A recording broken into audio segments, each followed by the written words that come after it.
Loktargar friends. Hey everybody, it's Jason Blaha here, and it's time for another Orc Mode workout. Today was max effort bench press day, and last time working with bands. As I said last time, bands are very humbling. We're going to go back to chains for all the max work next week, and then we go back to bands again. And what I'm basically doing is I'm rotating band and chain weight on the max days. So I'm actually going to run, every time I do bands, I'm going to try to use more band tension, and every time I do chains, I started heavy and I'm going to go lighter. And so it's going to be two different patterns going there so that we avoid the law of accommodation. But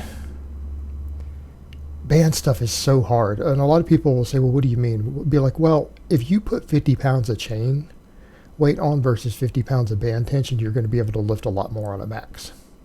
All right, it's dramatically different. And in fact, it's almost to the point to where if you've got band tension starting at the bottom and your lockout is anything, and I mean anything more than your 1 rep max with bands, it can get extremely difficult. So in other words, if you bench 300 and you run 270 at the bottom and 320 band tension to the lockout, you might actually miss it. That's what I mean. But if you did that with 50 pounds of chains, you would absolutely get it. Like, there's no way you're missing that as a 300-pound bencher. You're gonna get it. It just might slow down at the top. So it's a totally different beast. Totally different beast.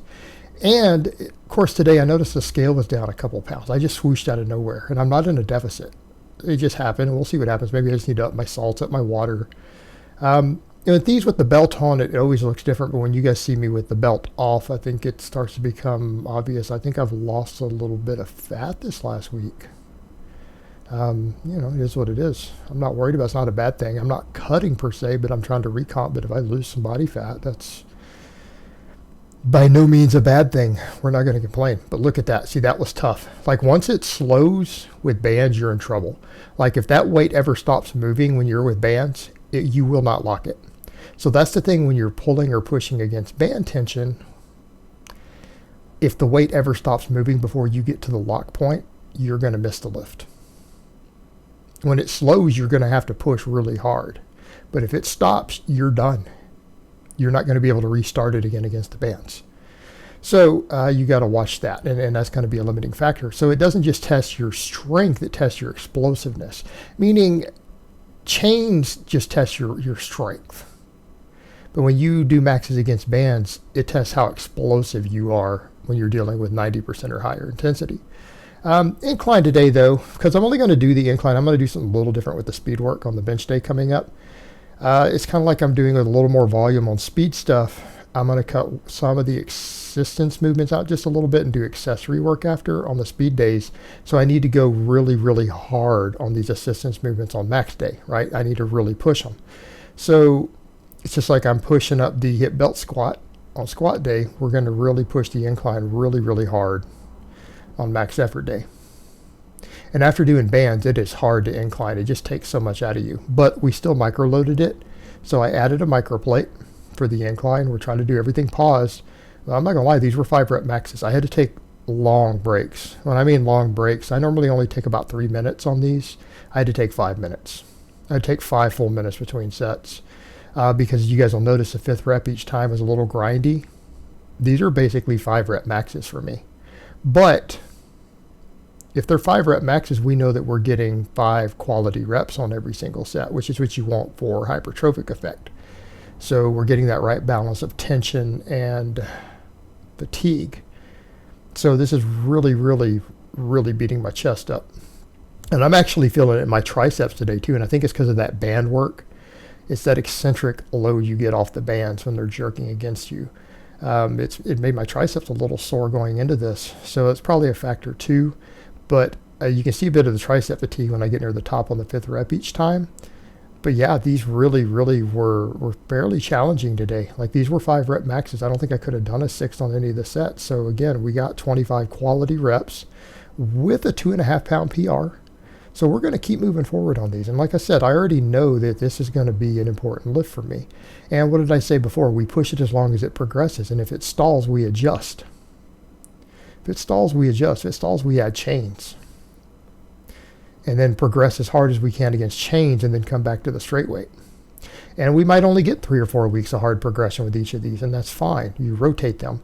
But the point is we need to always be making progress, even on the assistance movements. Because if you stagnate, you flounder, right? We've got to be getting stronger all the time so that we get stronger on those max effort lifts. It doesn't matter even if you're going to cut the system, you're always PRing. Conjugate style training has a flow to it. Now, the rows felt a little challenging today, and I think it's because, again, we went hard on them yesterday. Same weight. And, of course, we deadlifted, and then we deadlifted against those bands. And it's harder to recover from band work, and people need to remember that. It is harder to recover from band work than chain work. And that's one reason we rotated in and out. But I think, yeah, looking here, I can see my shoulders and everything. I haven't really looked at all this footage that closely yet. I just kind of clipped it in and just, trimmed it down real quick, but I didn't watch the actual reps yet. Yeah, I'm losing body fat. And like I said, I'm not going to get ripped. And people need to remember that. I doubt I'm going to lose more than another 9 or 10 pounds of body fat, right? So we're not going to get ripped. That's not my goal, and I need to make that clear to people. And again, I don't want to really lose weight at this point. So I'm looking at as a long term, can I replace that fat with muscle? And that's going to be the challenging part. And that's why it has to be slow, and that's why the training has to be perfect. That's why I've got to focus on all these factors, because I'm not trying to lose 10 pounds of body fat. I'm trying to recomposition 10 pounds. And that might not be possible. All right, let's just accept that. It might be impossible without a bunch of drugs. But if I fail at it, it's going to fail because my biology won't allow for it.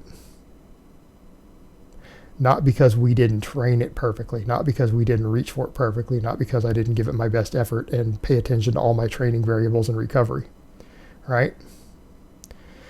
And at this point, I don't even care what naysayers say. I know people have been talking smack about all this. I don't care. It's irrelevant. You know what? I'm focused on my training. I'm focused on cranking out quality videos. I'm focused on coaching my clients now. That's what I care about. I don't give a shit about any detractors or trolls. I don't care. They're losers. I'm being successful with my goals, making money, helping my clients, and making progress in my own training. You know what? That's all that matters. I don't care about anything anyone else says.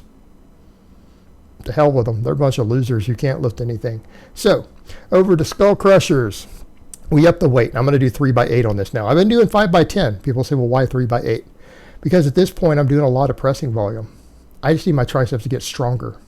And we get stronger by adding tension and keeping enough total training fatigue to continue to cause hypertrophy. 3 sets of 8 done twice a week, given the sheer volume of pressing I'm doing, we're going to grow from that. We're going to grow from that. And here's what a lot of this comes down to. I'm going to be bringing some of the rep ranges down, which I've done on things. Why? I want to maximize myofibrillar growth. I'm on no carbs these days, guys. I eat nearly a 0 carbohydrate diet. I'm not going to get glycogen supercompensation from pump training. So why waste the glucose? I need to be thinking in terms of rep efficiency. Can I maximize hypertrophy and maximize strength and minimize resources used to get there on every single set? Because at this point, it's about maximizing muscle fiber thickness for me on everything, because that's how we get stronger. And it makes you denser and harder anyways, right? Even if as I get leaner, I'm not trying to be a puffy looking bodybuilder. I need muscle density. There's a lot of people will talk about, use that term muscle maturity. That's just muscle density, guys, and that's a combination of either training or drugs.